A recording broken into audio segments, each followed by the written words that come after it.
sur laquelle nous sommes invités à réfléchir et à débattre tout au long de cette deuxième séance, savoir système politique et développement, il me semble bien que cette problématique relève d'un champ de connaissances à la fois inter et pluridisciplinaire.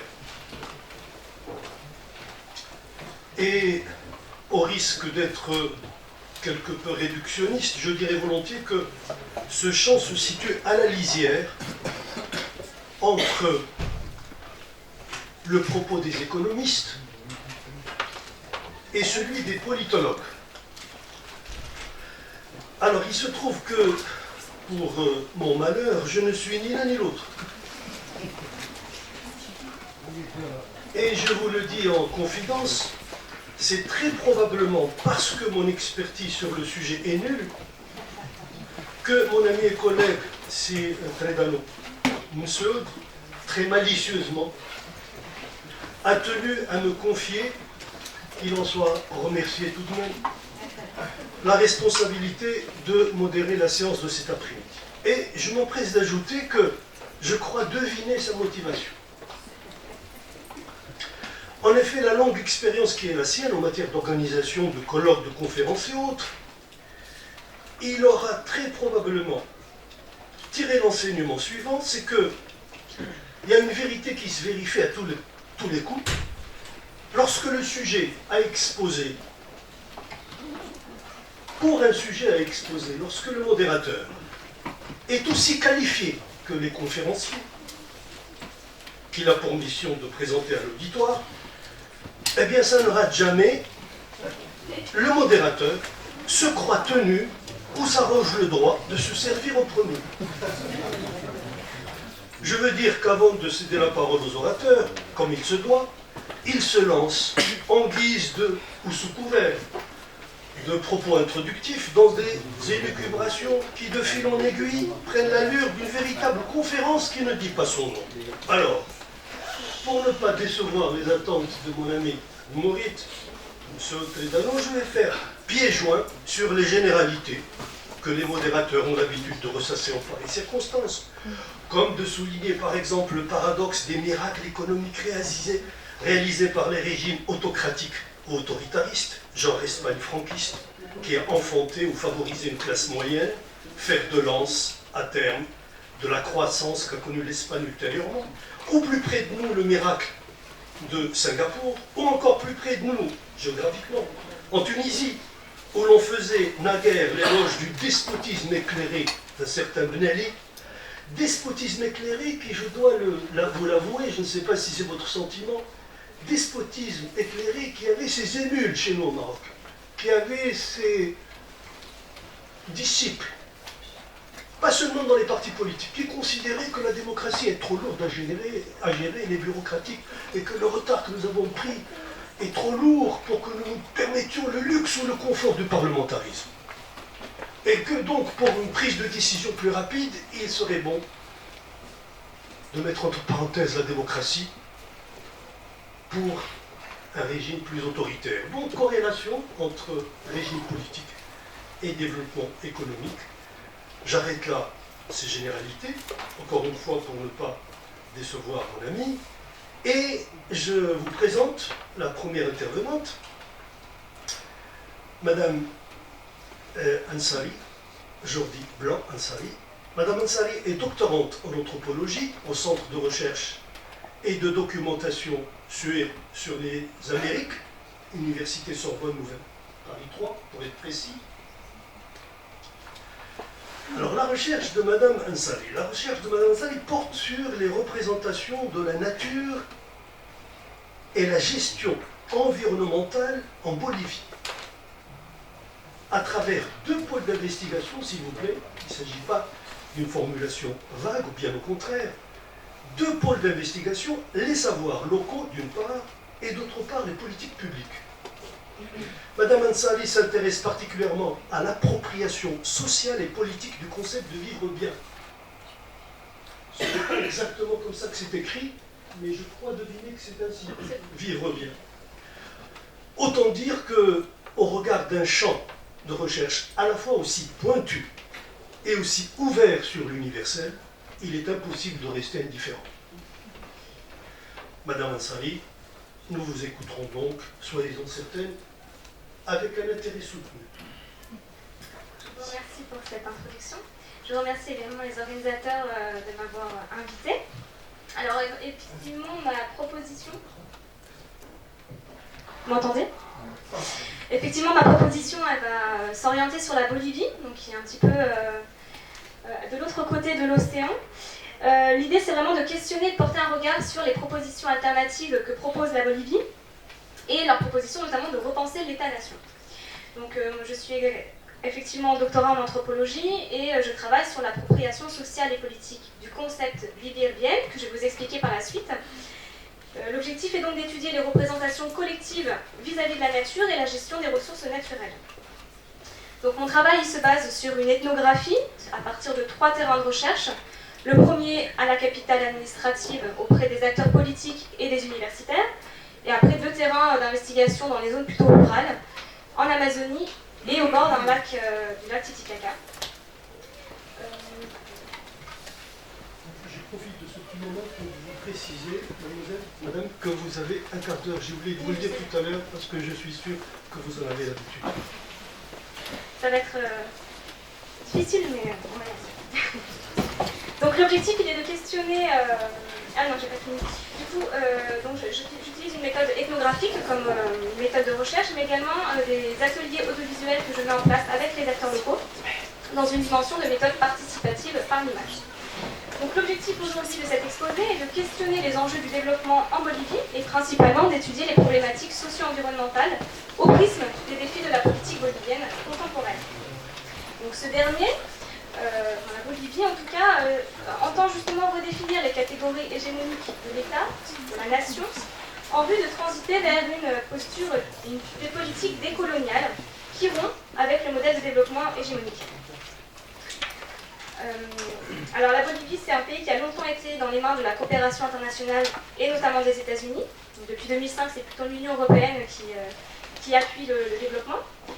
Donc voilà, suite à la promulgation d'une nouvelle constitution, dont je vais vous expliciter un petit peu plus par la suite, on va voir comment les concepts autochtones, comment les savoirs locaux ont été inscrits dans la sphère institutionnelle et politique pour essayer de repenser notre façon d'agir sur la nature.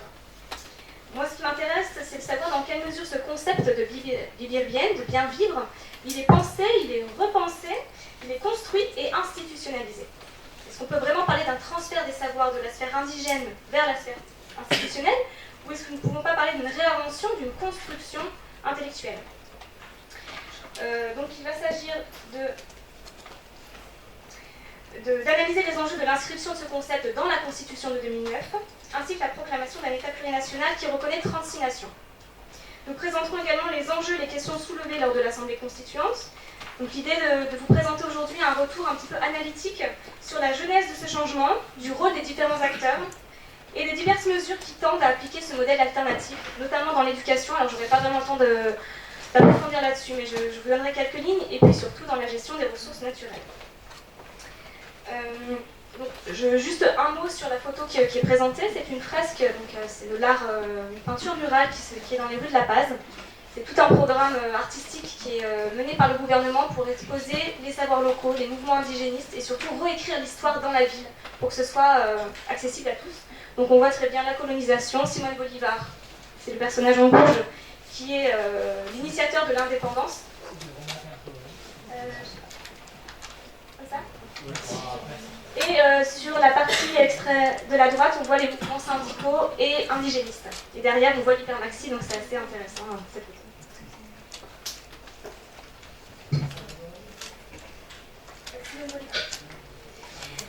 Alors, je n'ai pas le temps non plus de vous faire un récapitulatif historique des mouvements indigénistes en Bolivie, donc je vais vous donner des points clés. Ça a commencé avec l'indépendance des pays sud-américains au XIXe siècle. Voilà. Et puis à ce moment-là, au moment de l'indépendance, il y avait la question de construire une seule identité, donc une nation, mais à partir d'une réalité multiple évidemment. Et il y avait la question d'intégrer ou non l'Indien à la nation. En 1920, il y a les premiers mouvements indianistes principalement des intellectuels qui s'inspirent des écrits européens, de Karl Marx, etc. Il n'y a pas de récupération de savoirs locaux, c'est vraiment une appropriation des réflexions européennes sur le prolétaire, l'ouvrier, etc., qui sont appliquées sur les questions sociales boliviennes, qui amènent à une révolution en 1952. En 1970, il y a un nouveau mouvement indigéniste, cette fois-ci qui est mené par les intellectuels Aymara, donc c'est une population autochtone. Donc c'est cette fois-ci les autochtones qui prennent en main un petit peu ces mouvements-là et qui revendiquent leur culture, avec un parti politique, le catharisme, qui reprend en fait un héros, un cas qu'on voit sur le dessin au centre. Donc c'est vraiment l'idée de changer, de bouleverser l'ordre établi à partir de cette zone périphérique. Dans les années 90, de façon plus large en Amérique latine, on a de nombreux mouvements sociaux, le multiculturalisme. Et en 2000, alors là ça va vraiment être le moment clé où on a la guerre de l'eau en Bolivie, peut-être vous en avez entendu parler, la guerre du gaz en 2003, qui sont des instants clés qui vont déstabiliser totalement le pouvoir bolivien et qui vont engendrer une prise de pouvoir, notamment des syndicats Cocaleros, qui emmène en 2005, je fais un raccourci, désolé, mais qui emmène en 2005 l'élection d'Evo Morales, donc premier président indigène en Bolivie, issu du parti du mouvement vers le socialisme.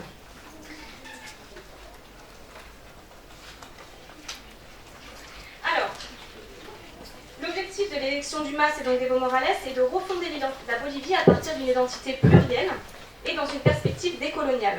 Alors effectivement, c'est questionner, utiliser le terme colonialisation décoloniale est assez compliqué parce que voilà, la couronne espagnole est arrivée il y a plus de 500 ans maintenant, mais il reste dans cette terminologie-là et c'est assez revendiqué auprès des intellectuels sud-américains. Donc le gouvernement il va convoquer une assemblée constituante le 6 mars 2006 en vue de penser une constitution qui rompt avec le modèle précédent. Donc au bout de 3 ans, la constitution, le travail, est proposée au peuple qui est soumis au référendum avec un oui majoritaire à 62%. Donc on observe le passage d'un État-nation républicain à un État plurinational qui est garant de droits plurinational communautaire, bien qu'il reste détenteur de l'unité sociale. Il y a quand même un seul État pour cette pluralité. Alors dès le préambule de la Constitution que je vous invite à lire, ou en tout cas à feuilleter, il est question de rompre avec la République, le modèle républicain, avec le néolibéralisme, en donnant le pouvoir aux peuples autochtones, en les valorisant, et notamment en utilisant un symbole assez clé, c'est la coca, qui devient le symbole de patrimoine national, jusque-là qui était pourtant perçu comme un stupéfiant qu'il fallait absolument détruire et éliminer. Donc ce préambule, il ressemble davantage à un mythe fondateur, puisqu'on reprend les terminologies autochtones avec le savoir sur la Pachamama. On réécrit en fait le texte politique à partir d'une perspective totalement inspirée des mythes et des héros mythiques indigènes. Donc cette nouvelle constitution, elle renvoie à une triple rupture, à la fois avec le modèle d'État-nation, en prenant un État plurinational, avec le modèle économique capitaliste, et avec le modèle extractiviste, puisqu'il est question de penser notre relation à la nature à partir d'un point de vue plus global, d'harmonie, où on fait partie d'un tout, et ne plus piller les ressources naturelles. La question de la décolonialité recouvre ainsi plusieurs enjeux. En somme, le cœur du débat tourne autour de la souveraineté nationale sur les ressources naturelles et l'autodétermination des peuples. Et là, on voit que même si ces deux enjeux qui sont très présents dans le texte constitutionnel, ils sont parfois contradictoires dans la mise en pratique, puisqu'un seul territoire peut être à la fois animé par différents intérêts.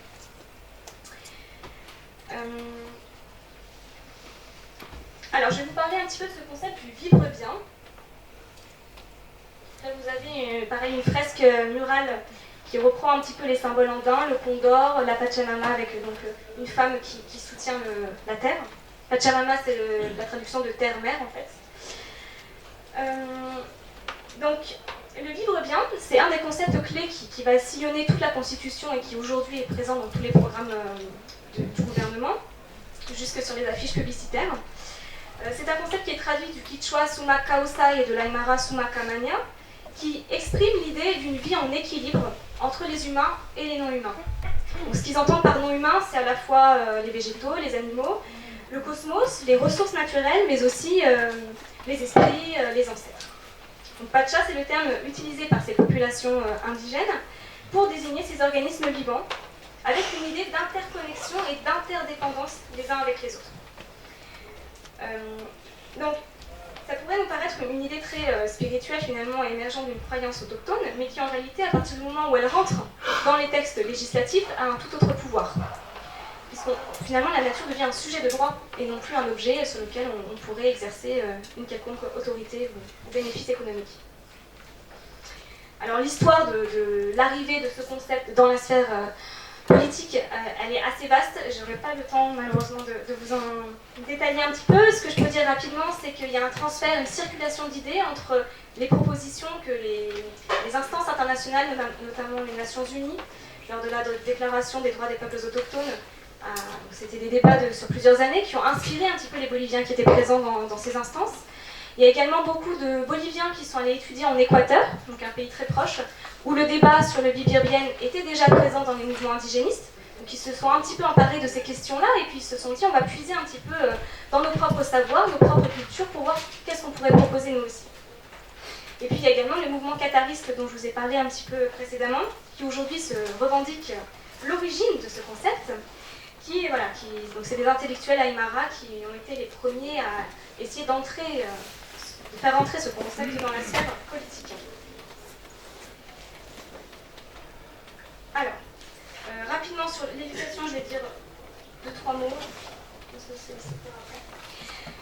Au niveau de l'éducation, donc comme ils l'ont dit ce matin, et j'ai trouvé ça très intéressant, que le pilier c'est la Constitution évidemment, mais après il y a l'éducation qui arrive en seconde place, parce que l'idée c'est de former les citoyens et à former un corps unifié qui permet de repenser finalement la société. Donc il est intéressant de voir dans quelle mesure la question de l'État national, ou de l'État plurinational, est investie à l'école et comment il est incorporé par les citoyens et les jeunes citoyens.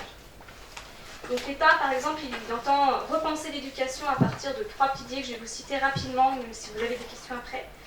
D'abord, une éducation qui est adaptée au contexte socio-identitaire, ça c'est très important. Une éducation qui mobilise les savoirs locaux, avec une idée de coproduire des savoirs avec les étudiants et ne pas les imposer de façon verticale. Et enfin, une éducation bilingue et biculturelle. C'est tout ce que je vous dirai sur l'éducation parce que je n'ai pas le temps. Alors, du coup, juste avant de poser un petit peu les limites de cette proposition, je vais vous dresser un petit peu un exemple pour penser la décolonialité finalement et un nouvel état et un nouveau modèle de développement à partir d'une posture biocentrique, donc qui prend comme point de référence non pas l'homme, mais la pluralité des êtres vivants. Ça nous permet de rompre un petit peu avec la vision dualiste nature-culture et nous invite à penser la nature comme un entre-soi, une entité certes différente de par son apparence physique, mais semblable au vu de ses droits, notamment son droit à la vie. Il y a un exemple de Eduardo Budinas que je trouve assez intéressant, c'est quand il prend l'exemple d'un arbre qui dans notre société capitaliste devient une pièce de bois, donc qui peut procurer un certain profit économique. Or, la valeur de son bois, donc, il dit que l'arbre en tant qu'être vivant ne possède pas de droit, en tout cas dans notre société actuelle, ni de valeur indépendante pour lui-même. Donc, il critique un petit peu cette vision de la nature qui est très anthropocentrique finalement, pour dire que finalement l'essence de tous ces savoirs locaux, de toutes ces croyances autochtones sur la nature nous permettrait d'être dans une exploitation raisonnée de la nature. Donc c'est un discours un petit peu écologiste, mais qui se distingue nettement de par une vision plus globale, en prenant le cosmos comme point de référence finalement. Donc les limites de ce modèle. Parce qu'à partir du moment où il est arrivé dans le texte législatif, on peut croire à une victoire, à un changement radical de la politique bolivienne, notamment en termes d'extractivisme. Mais on se rend compte qu'une modification, en tout cas une transformation sociale à partir d'un texte législatif reste très restreint et finalement très limité, parce que la société ne s'en empare pas. Alors la première limite que je donnerais, c'est que ça reste dans les débats idéologiques de l'élite politique, intellectuelle, qui finalement cherche à apporter un sens spécifique, apporter des nuances sur comment définir le bivirien. Et donc on arrive à une discordance entre les aspirations du peuple qui veulent accéder au progrès. Là, vous avez une citation Une citation de Don Sennon, qui est un érudit de la société Takana en Amazonie, qui me dit « Nous, les peuples indigènes, nous souhaitons vivre sur la terre de nos ancêtres. Nous souhaitons également conserver nos savoirs, mais nous ne voulons pas vivre dans les mêmes conditions. Nous voulons un accès à la modernité, au développement, des bons chemins, un accès aux soins, une bonne éducation et des débouchés économiques. » Finalement, ce qu'ils souhaitent, c'est faire part du monde du progrès, faire part à la croissance économique, donc ils n'ont pas du tout une analyse critique du modèle de croissance. Donc finalement, je dirais que le bivirbienne, c'est un concentré en fait de toutes les aspirations. Chacun y apporte un sens, une nuance, car chacun veut le faire coïncider avec ses propres rêves et désirs. Donc c'est comme un horizon d'attente, un idéal individuel qui se prétend collectif, voire global. Il y a aussi un autre obstacle, c'est le côté... le régime qui devient de plus en plus présidentialiste, c'est-à-dire que l'État, ça fait depuis 2005 en fait, c'est les mêmes personnages au pouvoir, ce qui est de plus en plus contesté, mais ça limite finalement les marges de manœuvre parce qu'il y a une sorte de prise de position. Pardon, vous voyez, je ne sais pas les c'est bon. Donc, il y a de nombreuses révoltes et finalement ces personnages qui ont révolutionné un petit peu la constitution bolivienne se sont arrêtés au niveau des textes politiques et ont utilisé ce bivirbienne comme une stratégie, un discours officiel, mais ne l'ont pas inscrit dans l'agenda politique. On se rend compte par exemple, la photo que vous voyez, c'est une mobilisation contre le Tipnis. Donc le Tipnis, c'est un territoire, une réserve naturelle et un territoire indigène sur lequel l'État veut construire une route pour relier la Bolivie au Brésil. Donc favoriser l'exportation, favoriser également, alors ça c'est dit de façon officieuse, mais l'expansion de la production de coca. Et ça pose question, parce que comment protéger un environnement naturel, la biodiversité de l'Amazonie, et en même temps permettre à ces populations isolées, marginalisées, d'avoir un accès aux soins, d'avoir une école, d'avoir des routes pour étudier ou autre chose. Donc c'est une ambiguïté voilà, qui reste très présente. Et pour conclure, là vous avez une photo de La Paz, un petit peu pour avoir une petite vue. Donc je dirais que ces nouvelles formes épistémiques participent à la réinvention d'un corpus pour penser l'État et le développement à l'ère de la globalisation. Les limites que j'ai énoncées ne demeurent pas moins un potentiel terreau pour penser l'anthropocène, puisque finalement le bivirbienne nous emmène à penser ce qui n'existe pas encore, du moins ce qui n'est peut-être pas pensable encore. Il s'agit d'un concept en train de se faire, qui témoigne un petit peu des expériences historiques et des horizons d'attente de notre société contemporaine. Alors je dis notre société contemporaine dans un sens vraiment de globalisation, nous sommes tous en train d'aspirer à un autre modèle de développement.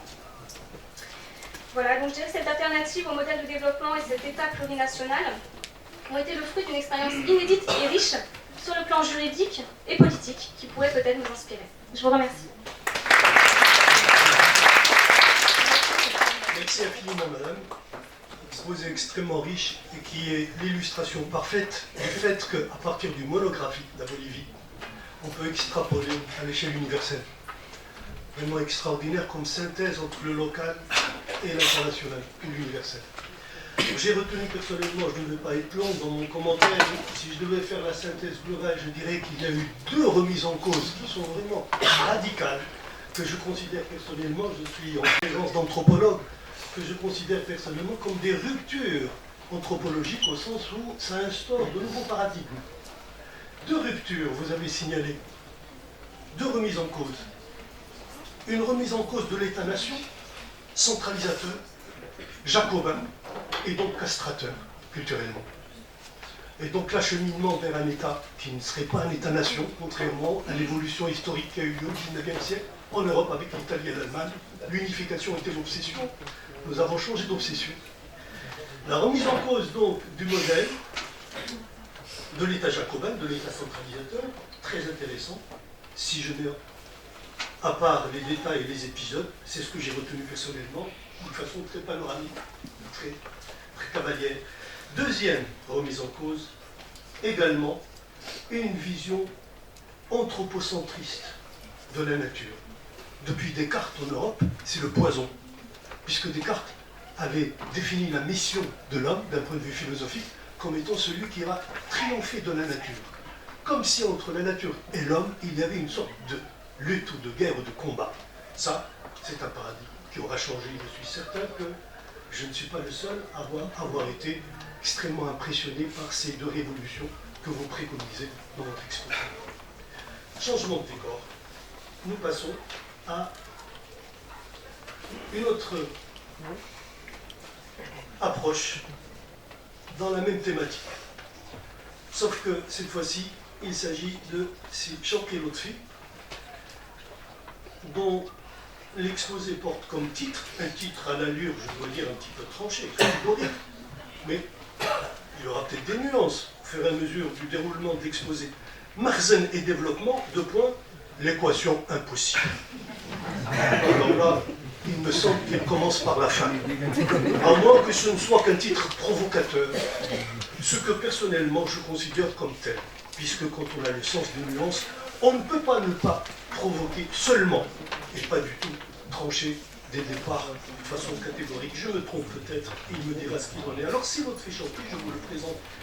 Calvo est chercheur associé CETRI et il a publié de très intéressants articles dont je citerai en particulier l'économie politique de la prédation. Rien que cela. Ce qui confirme un petit peu le caractère catégorique. Tout à l'heure, je m'inquiète un petit peu du contenu de cela. Et il n'y va pas par 36 chemins. L'économie politique de la prédation, article inspiré de la lecture du livre que vous imaginez tous, Le roi prédateur, le roi de Birmanie, il me semble. Le roi prédateur, qui a été écrit par deux journalistes, Catherine Grasset et Éric Laurent, un binôme dont le moins que je puisse dire, sans être particulièrement en état de détestation, au vu de l'épisode lamentable qui est encore bien vivace dans toutes les mémoires, et donc un binôme dont on peut dire en toute objectivité que l'honnêteté intellectuelle n'est pas chez eux une qualité morale qui saute aux yeux. Cela dit, c'est Lotfi Shawki nous fournira peut-être quelques indications de nature à nuancer quelque peu ce jugement. Le mien qui a été peut-être un petit peu trop tranché aussi, concernant ces deux journalistes.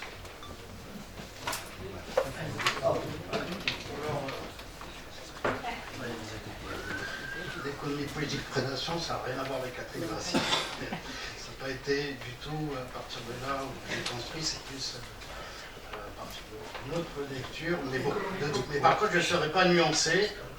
Alors attends, ouais, est-ce que vous m'entendez là? Je vais rentrer directement dans le vif du sujet parce qu'effectivement, je pense que la question du développement, c'est une question politique. Il faut partir de l'analyse des bases sociales et du fonctionnement matériel des structures politiques existantes, des formes politiques existantes, et de leurs conditions de reproduction pour essayer de cerner, de saisir les dynamiques économiques qui existent, qu'elles soient du développement ou du non-développement. Ça, en tout cas, c'est ma lecture, c'est mon point de départ. Par rapport au Maroc, on peut émettre un certain nombre d'idées. Je dirais qu'au Maroc, on a un capitalisme que l'on peut qualifier de politiquement déterminé. L'expression est de Max Weber, je déforme un peu son sens, mais c'est pour indiquer une idée essentielle, c'est qu'on est dans un pays où les formes d'accumulation ne sont pas quelque chose que l'on peut séparer de la nécessité d'assurer les bases sociales au maintien du pouvoir. Elles sont traversées par ça. Ces bases sociales-là, alors, ont pour particularité d'être une confluence d'intérêts sociaux très divers, mais ils ont un dénominateur commun. À savoir que leur accès au maintien dans le groupe économiquement dominant, dans le noyau dur, dans la périphérie de ce groupe-là, repose sur leur proximité par rapport au centre de décision politique et le degré de loyauté du pouvoir. C'est des bases sociales qui n'ont pas de caractéristiques autonomes, indépendantes, autres que celles que leur procure directement ou indirectement l'État. L'autre particularité de ce groupe, c'est son rapport patrimonial à l'État. À savoir qu'il y a une confusion organique, j'ai envie de dire, entre privé et public. Alors, le public au sens large, secteur et ressources, apparaît comme un patrimoine dont la fonction principale est d'asseoir les bases privées de l'accumulation. Que ce soit par l'intermédiaire de politiques sectorielles, on peut les citer une par une, qui sont taillées en fonction des intérêts immédiats de tel groupe, voilà, on les connaît, que ce soit par l'intermédiaire travers des concessions foncières qui sont accordées d'une manière extrêmement généreuse, que ce soit en permettant des commandes et des marchés publics, ou dans l'octroi des crédits et des subventions, ou par un régime fiscal extrêmement préférentiel, ou tout simplement par un détournement des fonds publics, hein, parce que ça, on a des scandales récurrents de ce côté-là. Cette pratique patrimoniale-là, elle a ses racines dans l'histoire de l'État profond du Mersenne, qui a toujours cherché à lier les allégeances et la distribution de prébendes, la loyauté et les privilèges accordés, la soumission et l'impunité économique. Et on hérite de ça. Mais dès lors, si une partie des choix structurels sur le terrain économique ont pour fonction d'obtenir, de consolider, d'élargir, de reproduire les allégeances, on comprend qu'on est en face d'un groupe dominant, à des acteurs économiques pour qui les questions de développement, d'investissement productif, de rationalité à long terme, c'est des choses qui ne parlent pas, qui n'ont pas de sens. On peut même dire que c'est le train inverse qui domine.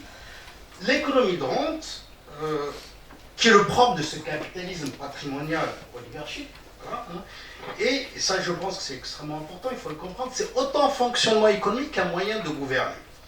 À défaut de politiques, si vous voulez, qui permettent une croissance et un partage des gains de productivité, une innovation technologique, une diversification de l'appareil productif et des débouchés, une croissance du marché intérieur, une force de travail qualifiée, la richesse qui est accaparée, elle repose sur quoi? Il faut le dire, c'est sur des formes de pillage des ressources naturelles, de dépossession des terres, de marchandisation, de privatisation des services publics et des espaces, de détournement des ressources publiques, de compression salariale et de bas salaires, de spéculation sur les biens de base, ou y compris de la dette publique, d'impunité fiscale, etc. Et à partir, ça a été dit ce matin, d'une organisation monopoliste du pouvoir économique et politique. Et en ce sens, l'économie de rente, c'est l'expression d'un processus de concentration des moyens de production et d'accaparement de la richesse qui fonctionne, lui, à partir d'une logique de prédation. Catherine Garcia ne dit pas ça, hein, voire de ce que Marx appelait, qui est toujours un excellent auteur, l'accumulation primitive. Mais à la différence de Marx, j'ai envie de dire que l'accumulation primitive, qu'il concevait comme une accumulation originale, c'est quelque chose qui s'est installé, qui a duré, qui se répète aujourd'hui.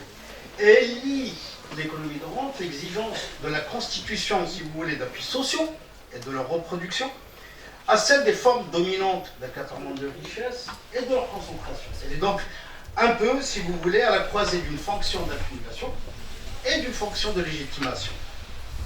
Et quand je dis fonction de légitimation, ça doit être compris comme l'ensemble des processus qui permettent un rapport de domination, hein, voilà, de s'inscrire dans l'espace social, économique, politique et d'acquérir des capacités de maintien de reproduction. Elle est un peu la forme locale de ce que Gramsci appelait un bloc historique, hein, pour désigner un peu cette jointure, cette soudure entre une forme de domination politique, les formes sociales du bloc dominant et de ses appuis sociaux, et un mode de régime, un mode d'accumulation du capital. Dans ce capitalisme politiquement déterminé, il y a une fusion, une combinaison entre la logique économique du Mersenne qui vise à sa reproduction sociale et politique, et celle du capitalisme de connivence qui est liée aux contre-réformes libérales, aux formes d'intégration dans la mondialisation. Mais la politique, qu'on peut définir comme champ organisé de la domination, mettre un sens supérieur, ne se résume pas au fait que la propriété c'est le pouvoir, ou que, en l'occurrence au Maroc, le pouvoir c'est aussi la propriété. Il ne se résume pas au fait que le pouvoir s'appuie et reproduit jusqu'à un certain point la base nécessaire qui lui est nécessaire. Le politique, c'est aussi la construction d'un rapport de domination, j'ai envie de dire matériel, qui renvoie au fonctionnement concret des appareils et instances qui forment un peu la colonne vertébrale d'une société et qui ont une double fonction. L'une qui assure les mécanismes assurant de fait le contrôle de l'État par le palais, hein, et de l'autre, le contrôle de la société par l'État. Dans la part du budget public, hein, la part des services régaliens, la défense, l'intérieur, la justice, on peut rajouter les services idéologiques qui vont du contrôle du champ religieux aux médias, ou ce qui permet de financer ou d'entretenir la façade démocratique, avec les phénomènes concomitants de rente politique, syndicale, associative, en tout cas pour ce qui concerne la société civile officielle, est tout simplement faramineux. Ce sont des budgets qui échappent à toute logique de compression d'austérité budgétaire et qui ont un effet d'éviction sur des budgets qui, eux, pourraient avoir un effet, ou en tout cas jouer un rôle de levier dans une politique de développement, que ce soit la santé, ou l'éducation, ou d'autres. Et ça va au-delà de ça. Ces fonctions étatiques-là, ces appareils étatiques, sont le cadre par lequel s'exerce, se produit, se reproduit l'hégémonie. Hein. Elles sont le vecteur où s'entrecroisent contrôle social, la production des élites et des mécanismes d'allégeance, la gestion sécuritaire et politique des territoires, et l'organisation des sphères d'accumulation. Ces gens-là cherchent à faire du profit. Il suffit d'ailleurs de voir simplement l'étendue historique des prérogatives d'une émission à l'intérieur pour s'en rendre compte. Et c'est à travers ces fonctions étatiques que se matérialise le capitalisme politiquement déterminé, le caractère politiquement déterminé du capitalisme local. Or, cet aspect pléthorique de l'État, parce que les libéraux qui parlent du grand d'État, ils ne pensent pas à ça, ils pensent au service public, c'est une partie de la fonction publique territoriale, mais certainement pas aux appareils, disons, régaliens. Alors, cet aspect pléthorique de l'État, de ces bureaucraties civiles, militaires, politiques, sécuritaires, et dont les sommets, d'ailleurs, sont complètement insérés dans le capitalisme de connivage, pèsent directement dans la structure d'accumulation. On pourrait dire que la part, alors c'est peut-être provocateur, mais j'y crois, des investissements improductifs, des ressources qui sont drainées, non pas pour produire et redistribuer de la richesse, mais pour maintenir l'ordre établi dans toutes ces dimensions-là, et les fonctions étatiques qui sont dévolues à cet objectif, pèsent centralement sur l'ensemble du cycle économique.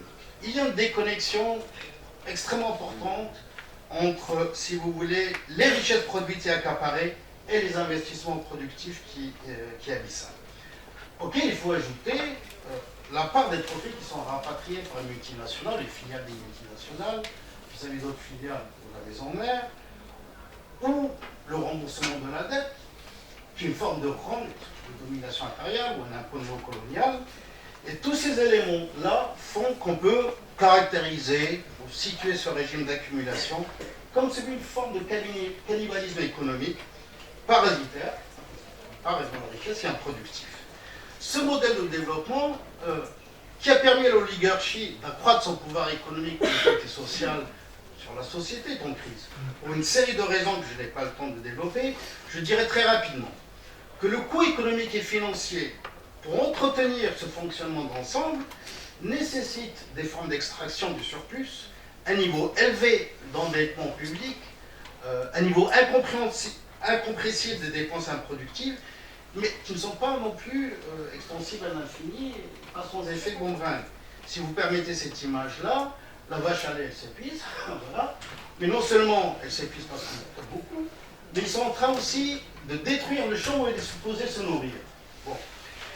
Car un tel fonctionnement suppose des recettes et des ressources publiques qui sont en expansion, ce qui n'est pas le cas. Il faudrait aussi noter que l'économie locale n'a pas la capacité d'adaptation et de réajustement dans un contexte où les éléments d'une nouvelle récession mondiale sont en train de se préciser. Je n'ai pas le temps de développer. Il faudrait rajouter les effets structurels qui ne sont absolument pas anticipés du dérèglement climatique, de la dégradation des ressources naturelles qui sont un peu, j'ai envie de dire, c'est tout ce qu'on a, voilà, comme richesse, et des pénuries d'eau. Je ne parle pas de stress hydrique, pénuries d'eau qui vont être une question majeure dans les années à venir.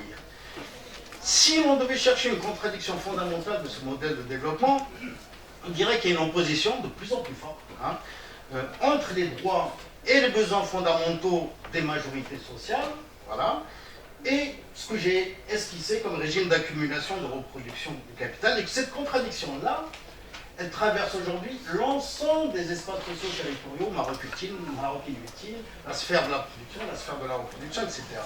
Cette contradiction fondamentale, elle percute l'État profond pour une raison très simple, c'est que le régime d'exception, on peut appeler ça le despotisme, c'est pas simplement une forme de pouvoir politique. C'est le cadre structurant des politiques étatiques et globales dans lesquelles se déploie l'économie patrimoniale de prédation et l'intégration à la mondialisation. Et au fond, quand on réfléchit, la revendication de la justice sociale, de la liberté, de la dignité, au-delà des revendications spécifiques des mouvements sociaux, mais en tout cas c'est ça le dénominateur commun, lui, il traduit en miroir l'unité des enjeux socio-économiques et politiques du développement. Et ces mouvements sociaux, d'ailleurs, nous invitent à aborder la question des enjeux du développement à partir de questions relativement simples. Qui décide des besoins qui doivent être satisfaits ou non? Qui décide de ce qui est produit, dans quelles conditions et pour quel objectif? Qui décide de la répartition des richesses et à partir de quel qui? À mon avis, le choix du contenu de la production agricole et de ses formes d'exploitation, du mode d'industrialisation, des filières énergétiques, des moyens de transport, des formes d'habitat, des équipements collectifs, des dépenses de santé et d'éducation, de la gestion des ressources naturelles, bon, la démarginalisation du Maroc inutile, la question d'emploi, on pourrait rajouter toute la liste, ne peuvent être régis ni par la loi du marché, ni soumis aux décisions privées de l'oligarchie. Un autre principe régulateur global doit structurer un peu les décisions qui conditionnent l'avenir collectif. Cet autre principe régulateur repose sur 3 ou 4 considérants, que je n'ai pas le temps de développer, mais on peut revenir dans la discussion. Une logique de service public et de bien commun. Une logique d'appropriation sociale des secteurs qui ont un impact direct, stratégique sur les conditions de vie et de travail. Et une logique, les livres on a parlé ce matin, de planification démocratique, à partir du principe où on peut dire qu'on peut formuler autant de plans que nécessaire et autant d'autonomie que possible. On pourra revenir là-dessus. Il ne s'agit pas simplement, à mon avis, de dépasser l'économie de rente, ni simplement de se poser comme objectif de séparer les affaires de la politique, mais de contester un régime d'accumulation où, de fait, c'est une minorité qui décide des conditions de vie et de travail quotidiennement de la majorité. Il s'agit d'opposer sur tous les terrains une logique de besoin et de droit et une logique de concentration de richesse et de propriété. Quitte, alors pour le coup, c'est Bradek qui disait cette formule ce matin, moi je pense, je revendique, quitte à exproprier les expropriateurs. C'est une mesure de salubrité publique. Mais pas simplement, c'est une mesure de réaliste sur le plan politique parce que, pour une raison très simple, c'est qu'un projet de développement alternatif doit prendre en compte que la satisfaction, dans le contexte d'aujourd'hui, des droits et des besoins les plus élémentaires, je ne parle pas du sujet des objectifs, je ne sais pas quoi, les réformes les plus immédiates nécessitent une rupture avec les droits, la propriété existante. On en a parlé ce matin avec des chiffres et du régime politique qui les consacre. Allons plus loin. Un projet de développement réel suppose des avancées qualitatives en termes de répartition égalitaire des richesses. Mais le partage des richesses, ce n'est pas juste une plus juste redistribution des revenus. Pour qu'il y ait un partage égalitaire des richesses, ça nécessite d'autres rapports de propriété et un autre partage du pouvoir. La démocratie dans cette optique-là, ce n'est pas simplement la question constitutionnelle. Ça ne suffit pas d'avoir une constitution démocratique. D'ailleurs, dans la première intervention de notre collègue, on voit bien qu'il y a une constitution avancée, mais dans la réalité des choses, ça ne suffit pas. Elle implique, et c'est ça pour moi la définition essentielle, au point de départ d'une réflexion sur les enjeux de la démocratie, elle implique un pouvoir de décision, d'intervention et de contrôle sur la manière de produire, de reproduire les conditions de vie dans la société. C'est à partir de là qu'on doit réfléchir sur les questions d'élaboration alternative. Et je vais finir par un dernier point, je n'ai pas le temps de développer, mais prenons la question par exemple du principe de reddition des comptes, puisque c'est galvaudé, on discute, tout le monde l'utilise, etc. Moi je ne pense pas que le principe de reddition des comptes c'est simplement avoir un gouvernement élu, et puis bon, au bout de quelques années, par un processus électoral, on le soutient, on le sanctionne, et puis basta. Hein, c'est absolument pas ça. Le principe de reddition des comptes, à mon avis, pour réellement avoir une portée de transformation, suppose deux choses. Un, qu'on le généralise, et deux, qu'on l'actualise d'une manière permanente. Autrement dit, il suppose à ce qu'il y ait des formes de contrôle social et populaire. Et autrement dit, il suppose qu'il ne soit pas cantonné à un seul terrain ou un terrain en particulier. Je donne un exemple. Il est tout à fait possible d'envisager et d'exiger l'ouverture des comptes des entreprises, le lever du secret bancaire, d'exiger la traçabilité des dépenses publiques, d'avoir un regard, et pas qu'un regard, un droit de décision sur les budgets, modes de financement des municipalités, des régions, de l'État, etc. etc. C'est par ce biais que les mécanismes informels ou institutionnalisés de corruption, du clientélisme, les privilèges consacrés par une autre impunité de fait, peuvent être pleinement l'objet d'une remise en cause dans un processus beaucoup plus large de réappropriation démocratique des choix et politiques économiques. Et ça implique, c'est la dernière phrase, l'extension des mécanismes d'intervention directe de la population, tant au niveau local que régional ou national, des pratiques amples de démocratie participative qui permettent de combiner le statut de producteur, de citoyen, d'habitant, d'usager. Et donc, il ne s'agit pas simplement de démocratiser l'État, mais d'instaurer une démocratie réelle, à l'opposé des politiques oligarchiques, du régime d'exception et de l'accumulation prédatrice. Je vous remercie.